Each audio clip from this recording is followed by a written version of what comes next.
एक बार गणेश जी एक छोटे बालक के रूप में चिमटी में चावल और चमचे में दूध लेकर निकले। वे हर किसी से कह रहे थे, कोई मेरी खीर बना दो, कोई मेरी खीर बना दो, लेकिन कोई भी उनकी बात नहीं सुन रहा था। एक बुढ़िया माई अपने घर के बाहर बैठी थी और उन्होंने कहा, ला बेटा, मैं बना देती हूँ। वह छोटा सा बर्तन चढ़ाने लगी। तब गणेश जी ने कहा, दादी माँ, छोटे से भगोने में मत चढ़ाओ, तुम्हारे घर में जो सबसे बड़ा चारू है वही चढ़ा दो। बुढ़िया ने वही चढ़ा दिया। वह देखती रह गई कि वह तो पूरा भर गया है। गणेश जी ने कहा, दादी माँ, मैं नहाने जाता हूँ, खीर तैयार हो गई हो तो मुझे बुला लेना। खीर तैयार हो गई तो बुढ़िया के पोता और पोती खीर खाने के लिए रोने लगे। बुढ़िया ने कहा, गणेश जी, आपके भोग लगना, कहकर चूल्हे में थोड़ी सी खीर डाली और कटोरी में भर भर कर बच्चों को दे दी। पड़ोसन ऊपर से देख रही थी। बुढ़िया ने सोचा, यह चुगली खा देगी, तो कटोरा भरकर उसे भी पकड़ा दी।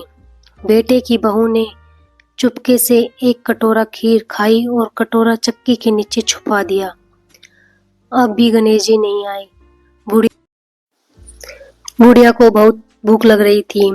एक कटोरा खीर का भरकर किवाड़ के पीछे बैठकर एक बार फिर कहा, जय गणेश जी, आपको भोग लगना, और खाना शुरू कर दिया। तभी गणेश जी आ गए।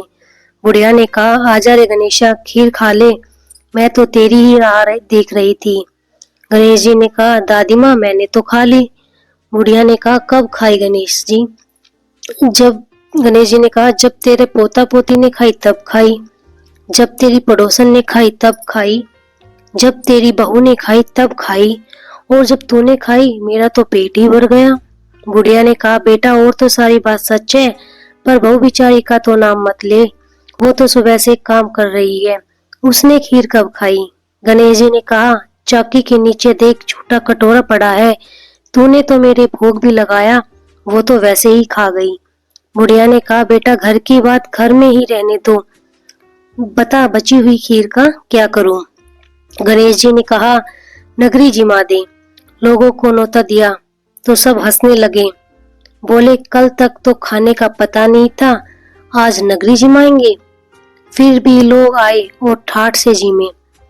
नगरी जिमा दी, तब भी चरू पूरा ही भरा था।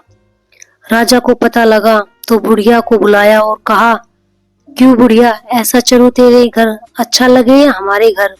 बुढ़िया ने कहा, राजा जी, आप ले लो। राजा जी ने खीर का चरू महल में मंगा लिया। लाते ही खीर में कीड़े मकोड़े बिच्छू हो गए और दुर्गंध आने लगी। राजा ने कहा, बुढ़िया, चरू वापिस ले जा, जा, तुझे हमने दिया। बुढ़िया ने कहा, राजा जी, आप देते तो पहले भी कभी दे सकते थे, यह चरा तो मुझे मेरे गणेश जी ने दिया है। बुढ़िया ने चरा वापिस लिया। लेते ही सुगंधित खीर हो गई।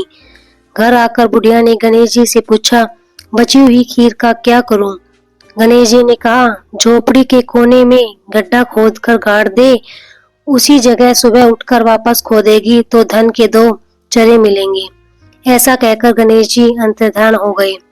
जाते ही समय झोपड़ी के लात मारते गए तो झोपड़ी के स्थान पर महल हो गया। सुबह बहू ने फावड़ा लेकर पूरे घर को खोद दिया तो कुछ भी नहीं मिला। बहू ने कहा, सासू जी, थारो गणेश जी तो झूठो है। सास ने कहा, बहू, मारो गणेश जी झूठो नहीं है, ला मैं देखूं। वह सुई लेकर खोदने लगी तो टन टन की आवाज आने लगी और उसने फिर वहां पर खुदाई की तो वहां पर 2 धन के चरे निकले। बहू ने कहा, सासू जी, गणेश जी तो साचो है।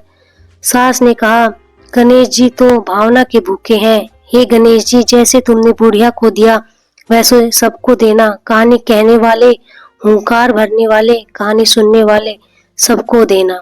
जय गणेश जी महाराज की जय हो।